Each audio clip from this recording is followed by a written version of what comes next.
Good afternoon, everyone. My name is Richard from the Seneca team. Very excited to welcome you to today's webinar. Thanks very much for joining. I appreciate you're all very busy people, especially in this first full week of term. I hope it's all gone well so far and everything's going to plan. What we're going to talk about in this webinar, as you probably know, is we're going to talk about how Google Classroom and Microsoft Teams can integrate with Seneca. How that integration works, going to show you a little bit about both Microsoft Teams and Google Classroom and some of the sort of basic functionality behind that. So if it's new to you, you'll be able to pick that up as well.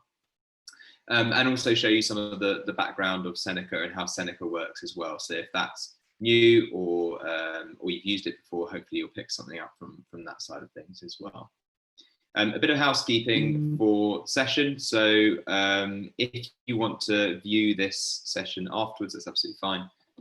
You can share this with share this link from YouTube on our Seneca CPD YouTube channel with any colleagues that are interested in seeing this session. So they'll be able to go on and straight away see this. If you just type in Seneca CPD into YouTube, you'll be able to see that.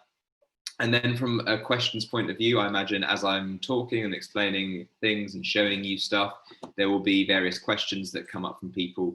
And that's obviously encouraged to share those questions and ask those questions. I'm really pleased to hear sort of what you guys are interested in knowing more about, so I can sort of tailor this towards you guys and what you guys are thinking. The way to do that is you won't be able to unmute yourself on Zoom, but you will be able to type in the chat. So if you, at the bottom of your screen, just under my face at the moment, if you move your mouse, you'll be able to see a little chat box. If you open that up, you will be able to write messages in there and ask questions. Don't feel like you have to wait for a certain period to ask your question. What I'll do is if you just write them in as I go, if there's a question that comes up you're not sure about, just write in the question, and I'll come back to it towards the end of the session, and I'll go through all the questions to make sure everyone's had their questions answered. Okay. So what I'm going to do now is I'm going to share my screen with you so you can see what I see. And I'm going to start off by just explaining a little bit about the background of Seneca, what it is we do, and how we came to sort of be and how it sort of developed over the last few years. So you should all be able to see my screen now. If you can't, please just someone let me know in the chat. That'd be really helpful.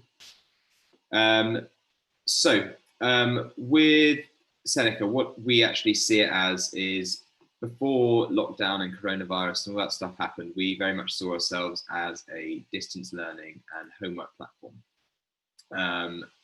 As a revision and homework platform. So students would use us to revise for their exams, and teachers would use us to set homework or complete work in class, things like that. Now, obviously, when coronavirus happened, there was a big change in the way that Seneca was being used. It was used much more as a sort of distance learning platform, a teaching platform, and we're really pleased that we've been able to provide you guys with that opportunity to use that over that period. And some of the best things, I think, if you're not familiar with it, some of the best things I think are worth mentioning are that, first of all, everything, the way the system has been built is it's based on cognitive science. So the science, that has been shown to be effective in learning is automatically built into the platform. You don't need to worry about whether your students are learning effectively when they're learning independently, because it happens automatically. And we've worked with sort of top researchers, and we have an in-house team who sort of look after that and make sure that our system is working as effectively as possible to improve learning outcomes. Secondly, everything on there in terms of marking for you guys is automated, which I know will be music to all your ears. So as students complete work, the work is automatically marked, and you can straight away track progress of your students through your teacher account as well. That all happens automatically, and the data analysis is all done for you as well. Also, it's adaptive in terms of the learning students do. So that's sort of the classroom equivalent of adaptive learning in technology is the differentiation. So basically, we automatically differentiate the work for your students as they go through it. So our system picks up what your students do and don't understand, and it will tailor the content and the questions accordingly to suit that student's understanding. So as a student goes through, if they're struggling, say for example, we'll give them more support, more guidance on the easier concepts, more questions around that as well.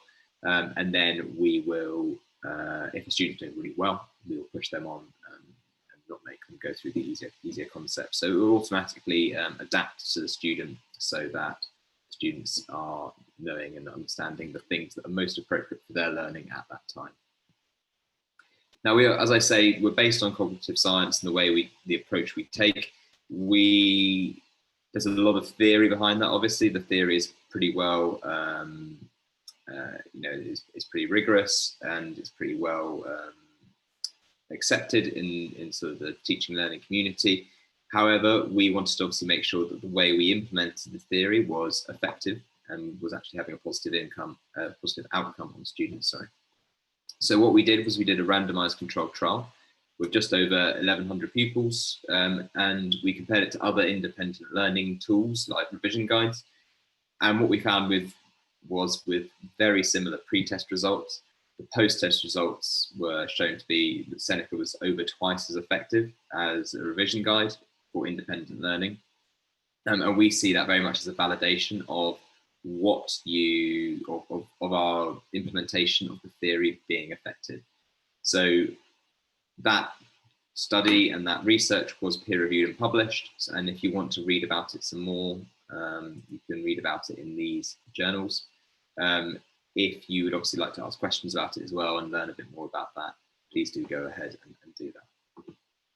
And in terms of what we actually have on Seneca, so we have content right from Key Stage 2 up to the end of A levels.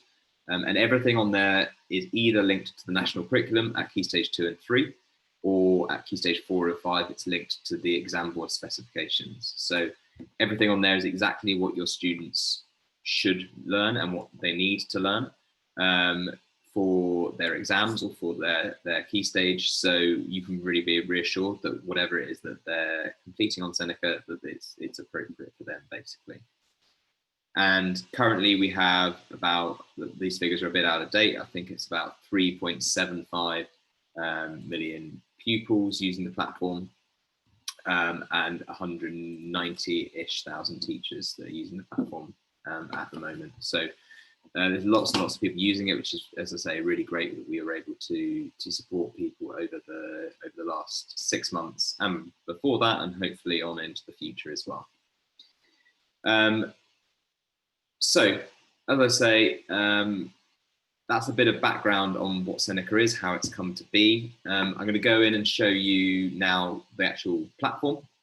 And for this session, I'm going to, because we're thinking about Teams and Microsoft Teams and Google Classroom, specifically, I'm going to focus everything I talk about on the teacher platform, because the student platform, it's not really, it doesn't really, there's no real link, but there's no real need for a link. But I'll show you how all the functionality works within the teacher platform and how you can get the most out of it.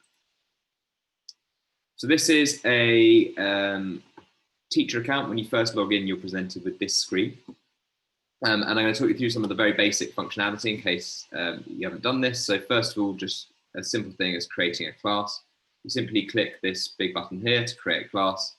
You give the class a name, whatever you want to call it. You then create the class. And to get set up, it gives you this 4-step process to just get fully set up on the class. So the first step, you create the class, you've already done that. The next step is to add some courses that your students want to study.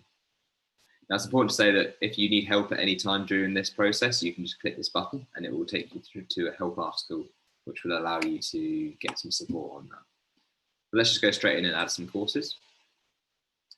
So you can use this search bar along the top, or you can use the search down the side here. Also the filters down the side here, so you could select by type of course, the age group, etc. Or you can just go down and just select any of the courses you want. You can select as many or as few as you wish. I'm going to choose a pretty random selection here. But you see, there you go, I've selected 6 courses, and I'm going to add those courses up the top here.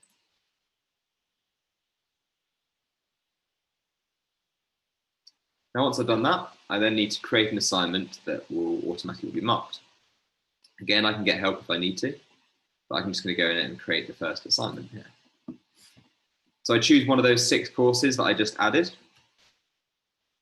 Let's just choose this GC chemistry course, for example. And if you're familiar with this specification, you will recognize the layout of this from the course, but it will be the same for any course that you've selected. It will always be from the specification. So you can go in here and select as many or as few of these as you want.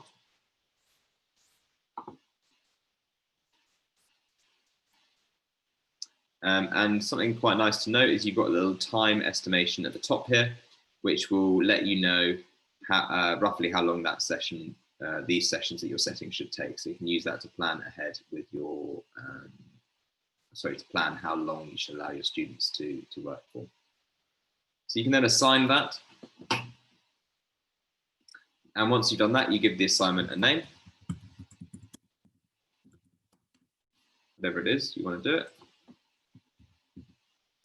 Spell, and then you can set a start and an end date. So with this, you can, it's quite nice if you want to do all of your half term, say in one go, you can sort of set that all up and then you can plan into the future, which is quite a nice thing to be able to do. And it will only appear for your students after this start date.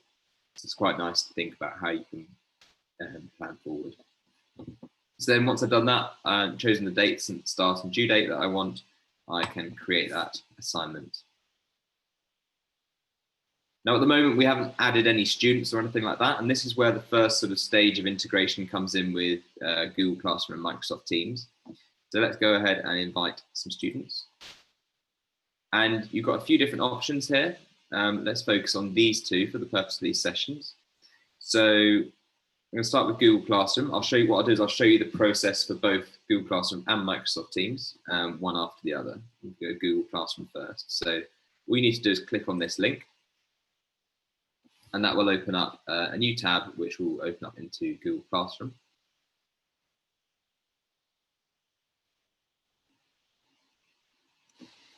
First stage to do is select a class you want to communicate this to. So remember, this is going to be a link where your students can join that class in Seneca. So I'm going to choose this Year 10 group as an example. And then you can choose an action. Now you can either choose to create an assignment, ask a question, make an announcement, or create a material. Now creating material is probably the only one that sort of needs explanation. That's basically if you say a sort of a use for this would be something like adding a PDF of a text in English, or adding a formula sheet, or maybe a source in history, something like that. Something you might want to add as material. But I always think that to create an announcement would be the right thing to do for this. So you can let your students know that the class has been created on Seneca and that they need to join it. So if you click make an announcement and then go, you can see this link's automatically been generated. And you just need to write a message here. So whatever it is you want, you can say something like,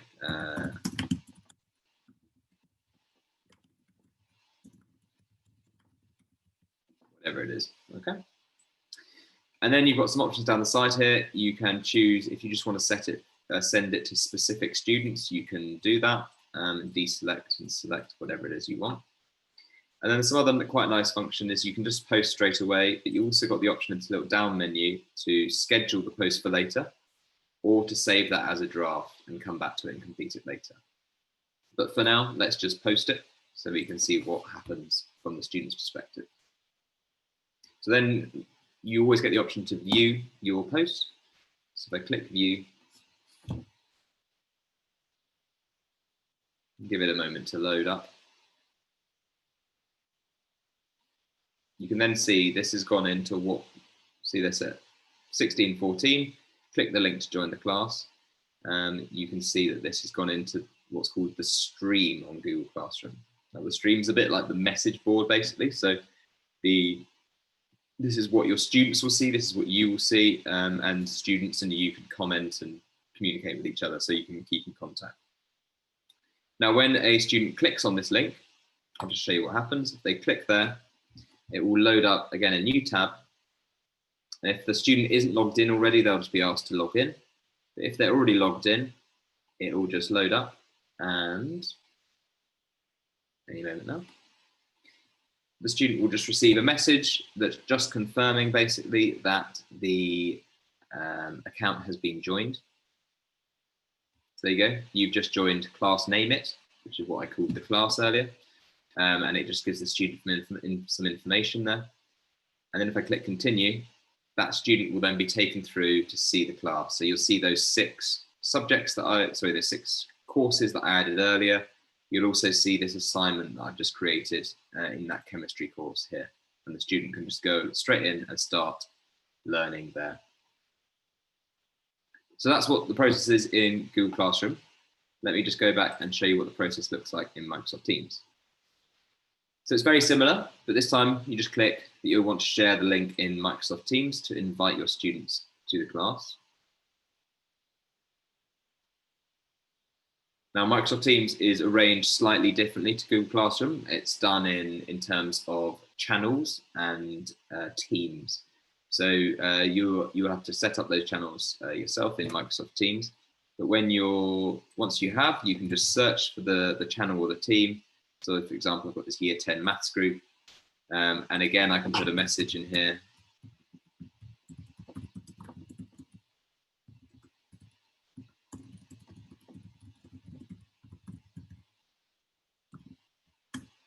Something like that. And then down in the bottom corner here, I have the option to share. And it just gives me that confirmation your link has been shared. And if I go into Microsoft Teams, you'll see here you go, 1617, that link I've just put in there, that's just been shared with this channel in Microsoft Teams. And if I was to click on that, it would go through the same process as it went for with the Google Classroom example. So that's that from a inviting students side of things. The other thing that you might want to do on Google Classroom and Microsoft Teams is share an assignment. Now, to do that, I'm just going to move into a class that actually has some students in. This will make a lot more sense once I've done that. So what I can do is if I want to create an assignment, sorry, I'm about to sneeze. What I'm going to do is if I want to create a new assignment, I can just click here, add assignment. And I can choose, like I did before, the sections that I want to set in that assignment. So this, again, this course, this time is an English Key Stage 2 course. Could it be the same process in any course that you had? You can click assign. This time, because I've got some students in, it now asks me if I want to specify which students I want to send this to. But if I just select all, that's fine. Again, I give it a name and a start and an end date to suit whatever it is that's appropriate. And then when I click create, this time now it gives me the option to share the link in both Google Classroom, Microsoft Teams by email, and also just copy the link. So again, let's just go through the process of doing this in Google Classroom. So first of all, if I click on that link to Google Classroom, it will open up a new tab.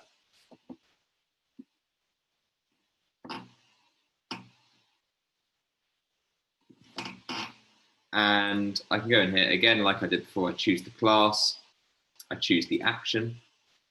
This time I'm going to create an assignment rather than make an announcement, because it is an assignment that I've created, so it makes sense for me to do that in Google Classroom. And then I can click go. Again, I can give it a title.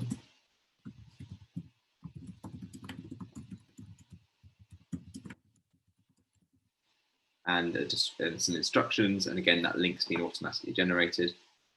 And again, some of the same options down the side here, but some are different. So again, I can choose if I just want it for specific students. If I'm using the mark book in Google Classroom, I can also set a number of points for this, or I can just leave it as unmarked. And then I can also set a due date as well. So if I want to set that in the future, I can do that. And the time is optional if you want to add that. And then you can also assign it to a topic. Now I'll leave it as no topic for the moment, just so you can see what that looks like. So I'll explain that topic function in a second. Now again, this down arrow, you can use it to assign now, to schedule it for later, or to save as a draft. I've just clicked assign. And then you again get to view your post to make sure you're happy with it. So again, it's gone into the stream. Remember, like the message board that we talked about earlier. So this message board has this assignment here, but the assignment, the difference between an assignment and an announcement is that the assignment will also go into this classwork section here.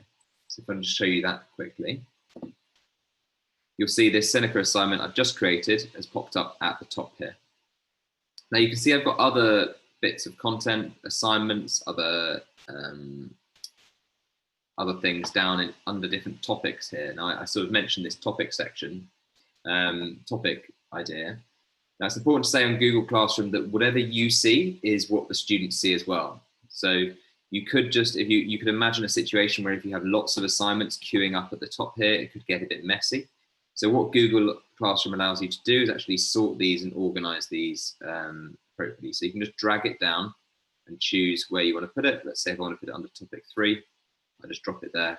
And that helps me to organize my my Google Classroom, but also helps your students to sort of have a bit more organization in theirs as well. Now, if you want to create a topic, it's very easy. You just click this create button and then you click topic. So it's very simple. Okay, so that's sharing an assignment in Google Classroom. Again, let's show you the same process, but this time for Microsoft Teams.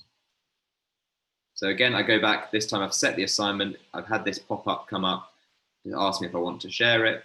This time I'm going to share it on Microsoft Teams.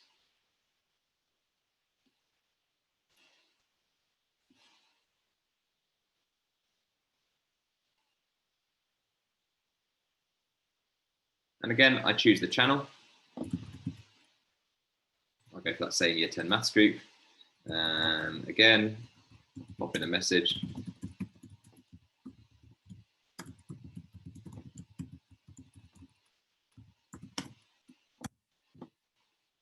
And then I can share it in the bottom corner down here. Again, I get that same confirmation that I have posted this link. And then if I go to Microsoft Teams, you'll see at 16:23, there's the link I just posted. Again, if I was to click on that as a student, I'll be taken through to the assignment, so I can then complete it. So obviously, once students start completing assignments, you're going to want a way to track this with your students, and you can actually do that within Seneca. So let me just show you that process now. So we have some old assignments here that will be good to show you what it looks like when students start to actually complete work. So if I just go into here, if I say click on this one as an example, the first thing you'll notice is at the top here, we have a sort of breakdown of what's been going on, average scores and things like that. So you can see what students have been doing. You can also see who's completed it late, and who it was incomplete for. And then if I scroll down, you can see nicely red, amber, green, how well your students have or haven't done in these different sections that you've set for them. And you can scroll across and see what the students have been up to and their learning. You've also got this column here, which tells you the status. So the timer meaning it's late, and it would be a cross if it was incomplete, or a tick if it was completed on time. Now you can sort by any of these columns as well. So say I wanted to see who'd done the best on this exception words section. I could just, the worst first. I can see that Desi has not done particularly well here. If I click again, it just sorts it again from best to worst. I can see who's done really well. So I can use that to sort of identify where there are knowledge gaps, where the students have struggled. So I can use that to identify what I should do about that and think about some intervention I need to put in place to support those students. You'll also see at the moment I've got best score selected. You can choose from a whole host of different options for the different stats you want to see. You can see the most recent attempt, for example. If I was to click that, the data would just change. But you can also choose from worst score, average score, number of attempts, and total study time. And again, obviously, no matter if you just click one of them, it will just change the data, and it will still say stay red, amber, green for you. So you can see exactly what your students have been doing. Now, I mentioned in terms of putting interventions in place a minute ago, one really easy, quick way to put some sort of intervention support in place for these students is to use our smart reassign function at the top here. Now, what this will allow you to do is based on the data we have down here, it will allow you to automatically reassign work for students based on particular bits of data that you want to use. So let's show you an example. So I've got all these sections here. I want my students to redo them if they got below a certain percentage, say, for example. So I use this smart reassign. I can choose whether I want to set it for people who didn't complete the work, people who got less than 50%, and people who got less than 80%. And it will select just the appropriate sections for those students that this applies to. So let's say less than 50% and incomplete. As an example, you can select multiple. You don't just have to select the one. And you click reassign, give it a name.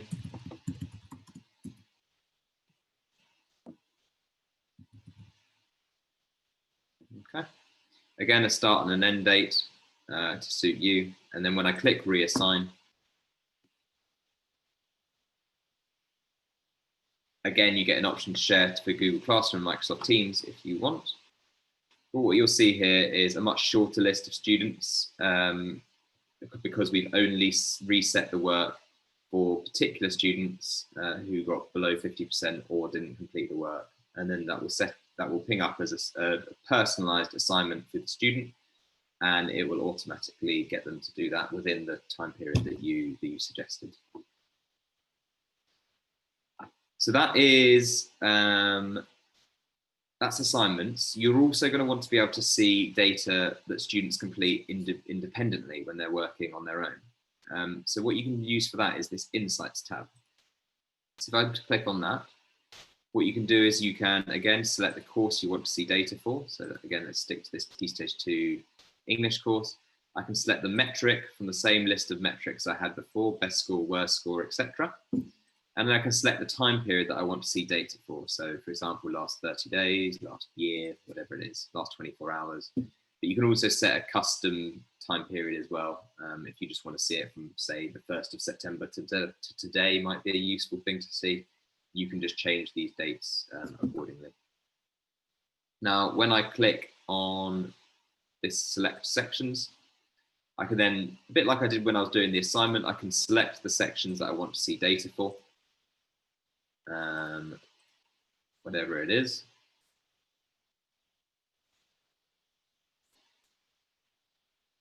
That'll do.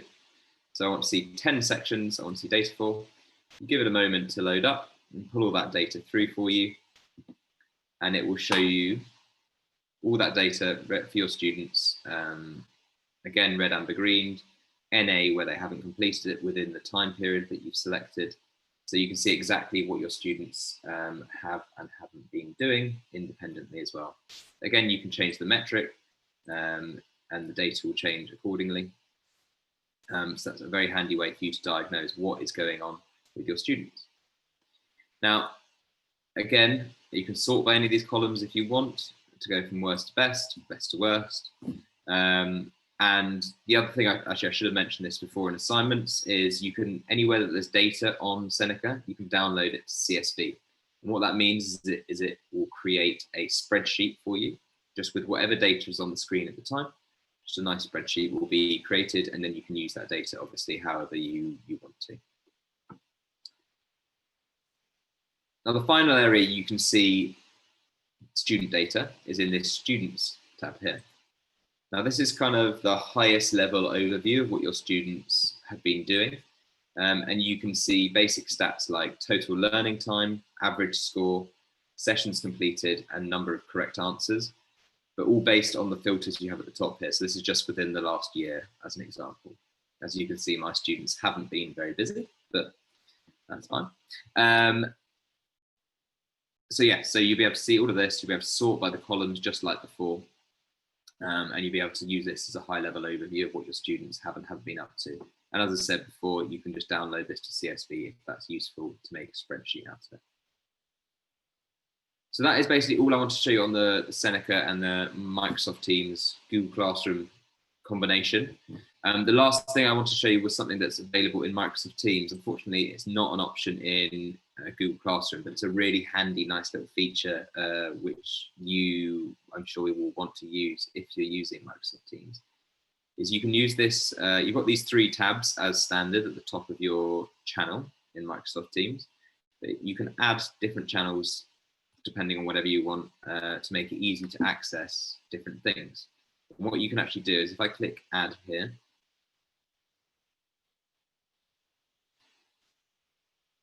when it loads, there you go. What you can do is you can actually add a website. There's a whole host of different options in here, by the way, that could be really useful. Things like Microsoft products like PowerPoint and Excel and stuff like that. But also you can add a whole host of third-party apps as well in there. But if you want to just add a website, what you can then do is give that website a name, that we could call it something like Seneca, for example. And you can copy this URL just from the front of any section that you're doing, any website that you're on the Seneca website, this app.senecalearning.com with this HTTPS at the front. If you then click on that, what it would do is it will make a custom Seneca page within your Microsoft Teams. So it will be really easy to access Seneca from straight from Microsoft Teams. You don't need to leave Microsoft Teams to access it. So here you go. You see, this is my account, and I can create a new class, whatever it is I want to do, see the data for my students, etc. And that's just in there. And students can do this as well, and they'll just be able to log into their account on there. So that's a really, really handy feature for you to use if you'd like. Now, the very last thing to share with you is a lot of the research shows that actually one of the biggest things you can do to help to improve student outcomes is improve parental engagement. So we've been working really hard on figuring out how we can do this and how we can support schools to do this. So if I just show you what we've done, we've basically provided a free parent platform that parents can sign up to, and then they can link their parent platform to their student or to their child's platform, child's account, sorry. And they'll be able to then see the data that that's being provided by their work on Seneca. So if I just go into here, you can see I've got, this is what a parent account looks like. If I just, so these are 2 children that I've got here as an example.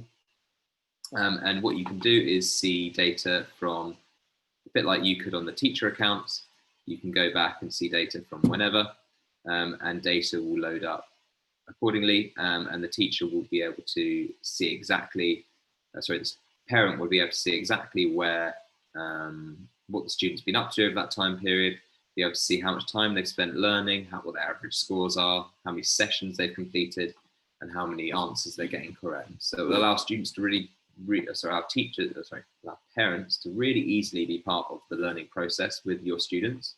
And as the research shows, that could be really transformative in terms of improving student outcomes for students. So that's all I wanted to talk about from that side of things, in terms of how to use Seneca, how it works, how the integration with Google Classroom and Microsoft Teams works.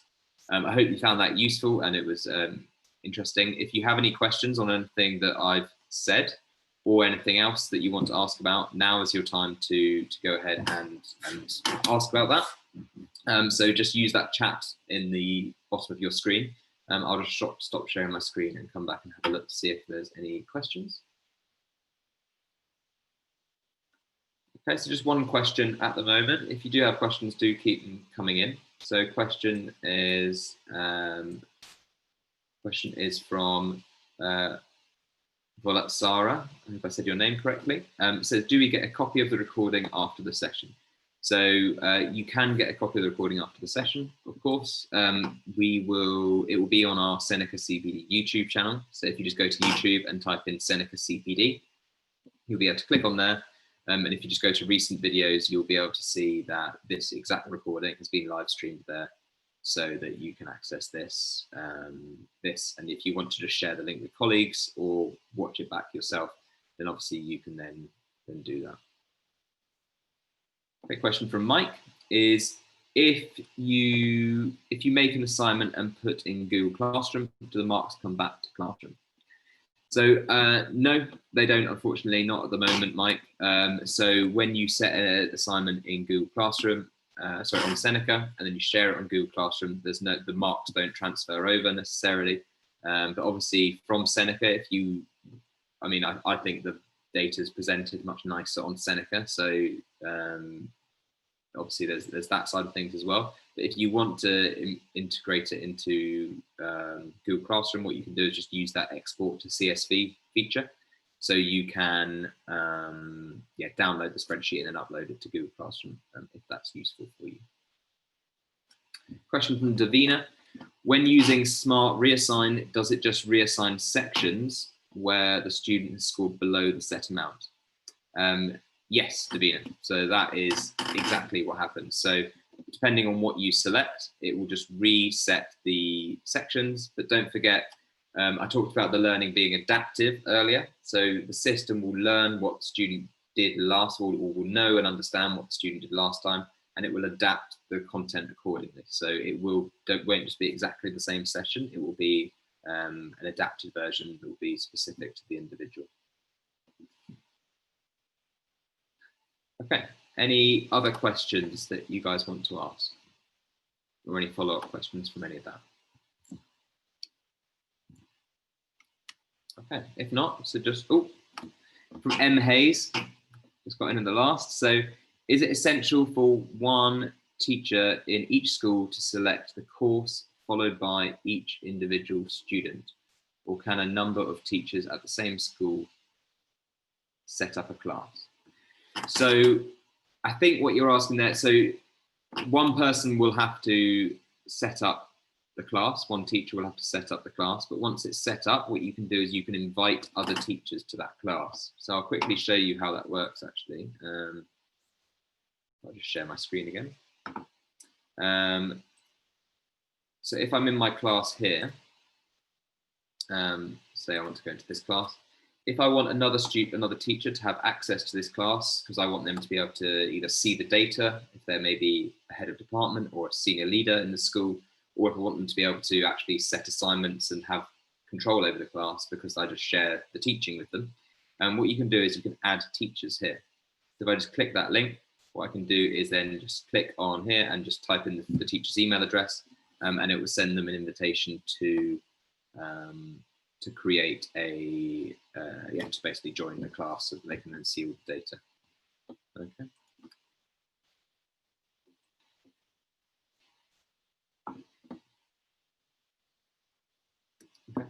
I hope that answers your question, M. Hayes. If it doesn't, just let me know, and please do ask a follow-up question. Okay. So if the last thing to say really is just a reminder that obviously all of this stuff I've shown you today is completely free to use. You don't need to dip into any school budgets, which I imagine could be quite tight at the moment. So feel free to just go and start using it, try it out, and have a go. And if you've got any questions, the best thing to do is contact our support centre, which they'll get back to you if you just use the little live chat in the bottom corner of your teacher account. They'll be able to support you with whatever you need. Obviously, best of luck with it, and thanks for joining. I hope you have a good rest of your evening. Thanks very much.